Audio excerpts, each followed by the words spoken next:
กูเตือที่เฮาเฮียนจบหรือก้าวไปตั้งหน้า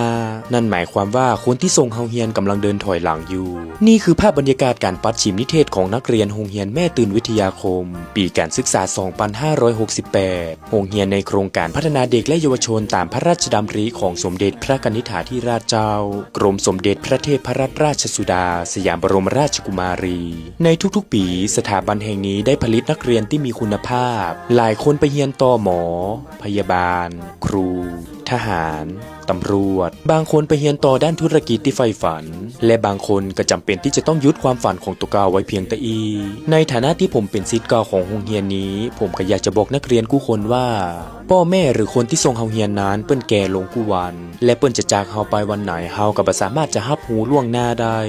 ถ้าเฮามัวแต่ทะเลทลายบ่สนใจการเรียนเฮาก็อาจจะไปถึงความฝันจ้ากว่าคนอื่นและการที่เฮาประสบความสำเร็จจ้ากว่าคนอื่นเพราะความบ่ตั้งใจเรียนของเฮานั้นพ่อแม่ที่รอเฮาอยู่ตั้งบ้านวันหนึ่งเปิ้นก็อาจจะรอเฮาบ่ไหวแล้วชีวิตคนเฮาบ่มีอย่างแน่นอนเลยดังนั้นผมเลยอยากจะให้นักเรียนทุกคนตั้งมั่นในความฝันของตัวเก่า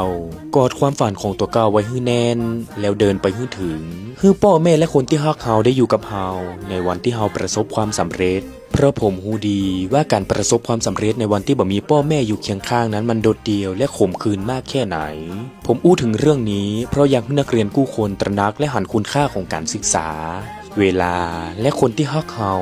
จะได้ก็ตามแม้ว่านักเรียนที่จบในปีนี้อาจจะมีถึงนักเรียนที่เรียนต่อและบ่เรียนต่อจะด้วยเหตุผลใดก็ตามผมก็ขออวยพรให้กู้คนประสบความสำเร็จในทุกเส้นทางดีๆที่กู้คนเลือกเดินแล้ววันหนึ่งเฮาจะสามารถรับรู้ได้ว่าการที่เฮายังได้ดูแลพ่อแม่หลังจากที่เฮาไปถึงความฝันแล้วนั้นมันคือความโชคดีที่วิเศษที่สุดแล้ว